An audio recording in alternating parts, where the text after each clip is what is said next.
আজকে দ্রব্যমূল্য আকাশচুম্বী, আজকে গ্যাসের সংকট, আজকে বহির্বিশ্ব থেকে বাংলাদেশের উপর হুমকি আসতেছে। সকল দলের ঐক্যমত্যের ভিত্তিতে একটি জুলাই সনদ তারা গ্রহণ করেছিল, সেখানে তারা স্বীকার করেছিল।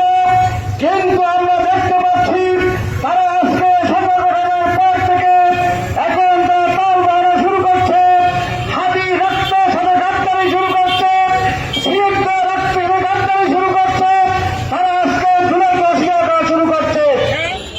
পরস্পরবাসী আপনারা জানেন, ইতিপূর্বে লক্ষ্য করেছেন আবু শহীদ আবু সাইদের রক্ত নিয়ে খেলাধুলা চলেছে, শহীদ মীর মুগ্ধের রক্ত নিয়ে খেলাধুলা চলেছে। সেই 24-এর 5ই আগস্টের শত শত হাজার হাজার শহীদের রক্তকে বিচার করে দেওয়ার জন্য চক্রান্ত করছে। জানেন, বিগত স্বৈরাচারী শেখ হাসিনার অপশাসনের বিরুদ্ধে বাংলাদেশের মানুষ জেগে উঠেছিল। তাই 36 জুলাই সারা দেশের মানুষের গণসের মধ্য দিয়ে খুনি স্বৈরাচারী শেখ হাসিনা সরকারের পতন হয়েছিল। তার এই ভিত্তিতে সেদিন সকল দলের ঐক্যমত্যের ভিত্তিতে জুলাই সনদ স্বীকৃতি লাভ করেছিল।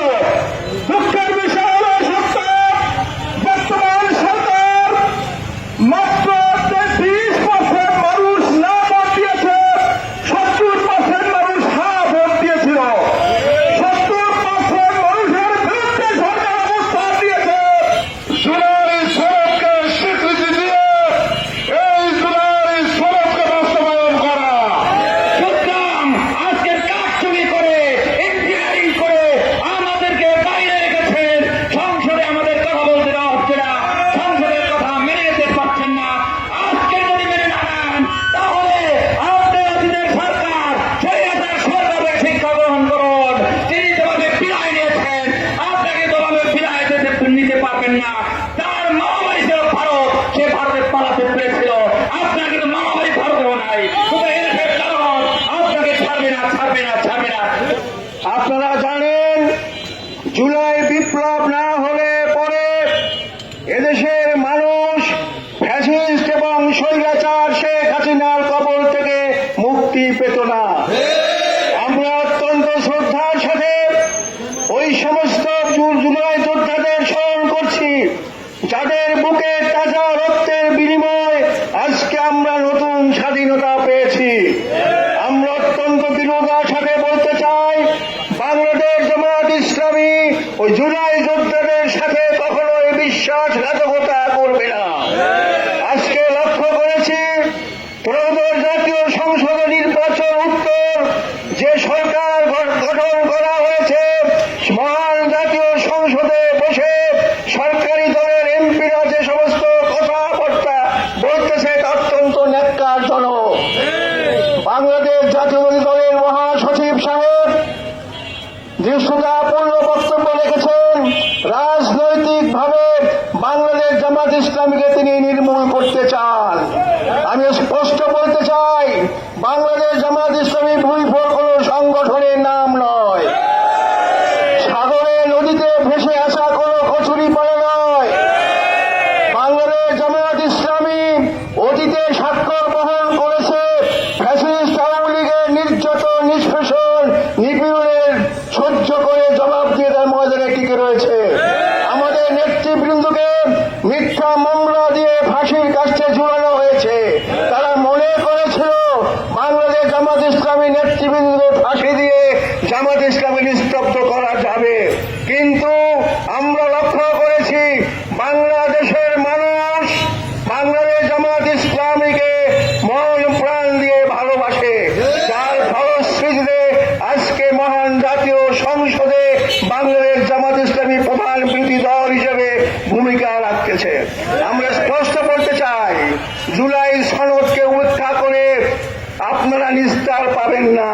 জুলাই সনদকে মেনে নিন, বাংলাদেশের 70% মানুষ তাদের ভোটাধিকার প্রয়োগ করে গণভোট দিয়ে জুলাই সনদকে স্বীকৃতি দিয়েছে। যত টালবাহানা করবেন আপনারা ফ্যাসিস্ট সরকারের সেই রাস্তায় আপনারা হাঁটতেছেন, আমরা দেখতেছি। আপনাদের হলগুলোকে লোকেরা হলগুলোকে দখল করার চেষ্টা করতেছে, সাংবাদিকদের উপরে তারা হামলা করতেছে। আমরা এই হামলা নির্যাতনের সুস্পষ্ট বিচার দাবি করতেছি। আমরা বলতে চাই, মাননীয় প্রধানমন্ত্রী, পররাষ্ট্রমন্ত্রী যারা আপনারা আছেন, আপনারা জুলাই সনদ না হলে দেশে আসতে পারতেন না এবং ওই সংসদে বসে বড় বড় কথা বলতে পারতেন না। আপনারা সংবিধান বুঝাচ্ছেন জাতিকে, জাতি ভালো করে সংবিধান বুঝে। সংবিধান হচ্ছে মানুষের জন্য, সংবিধান কোনো ওহি না। এই জন্য আমরা বলতে চাই, সংবিধান দোহাই দিয়ে জুলাই সনদকে পাশ কাটিয়ে আপনারা যদি চলতে চান তাহলে আপনারা ভুল করবেন। আমরা বাংলাদেশ জামাত ইসলামের পক্ষ থেকে জোর দাবি জানাচ্ছি, অনতি বিলম্বে আগামী সংসদ যখন বসবে তখন আপনারা জুলাই সনদকে স্বীকৃতি দিন, তাহলে জাতি খুশি হবে। আজকে দ্রব্যমূল্য আকাশচুম্বী, আজকে গ্যাসের সংকট, আজকে বহির্বিশ্ব থেকে বাংলাদেশের উপর হুমকি আসতেছে। অর্থাৎ আপনারা একটা ছুতা খুঁজতেছেন বাংলাদেশ জামাত ইসলামকে কি করে আবার সাইজ করা যায়, এটা আমরা লক্ষ্য করতেছি। আমরা স্পষ্ট বলতে চাই, বর্তমান সরকারের কাছে বাংলাদেশ জামাত ইসলামীকে যেন তেন ভাবে হাবিজাবি কথা বলে জামাত ইসলাম দমন করা যাবে না। এক এমপি বয়োজ্যেষ্ঠ এমপি তিনি আবল তাবল কথা বলেছেন সংসদে, মস্তিষ্ক বিকৃতি হলে পরে এই সমস্ত কথা তারা বলতে পারে। আমরা আহ্বান জানাবো, জামাত ইসলামের বক্তব্য সুস্পষ্ট, ভূমিকা জাতির সামনে সুস্পষ্ট। আমি আপনাদেরকে অত্যন্ত সম্মানের সাথে শ্রদ্ধার সাথে বলতে চাই, পিরোজপুরবাসীকে বাংলাদেশ জামাত ইসলামের সাথে থাকুন, বাংলাদেশ জামাত ইসলামের প্রোগ্রামগুলোর সাথে একত্রতা ঘোষণা করুন এবং বাংলাদেশ জামাত ইসলামী জাতির সামনে আমাদের মাননীয় মহতারাম আমিরে জামাত বিরোধী দলের নেতা ডাক্তার শফিকুর রহমান সাহেব যে গঠনমূলক বক্তব্য জাতীয় সংসদ দিচ্ছেন, জাতীয়ভাবে আন্তর্জাতিকভাবে এগুলো স্বীকৃত হচ্ছে। আপনারা সেই পথ অবলম্বন করে ওখানে অতীতের মতো কতগুলো হাবিজাবি কথাবার্তা বলে একে অপরের উপরে গালাগালি করে বাংলাদেশের মানুষের ট্যাক্সের টাকায় সংসদ চলে, প্রতিদিন লক্ষ লক্ষ টাকা ব্যয় হয়, সেখানে গঠনমূলক কথা বলেন, জাতিকে গঠন করেন। আমি এই উদাত্ত আহ্বান জানিয়ে আমার কথা শেষ করছি।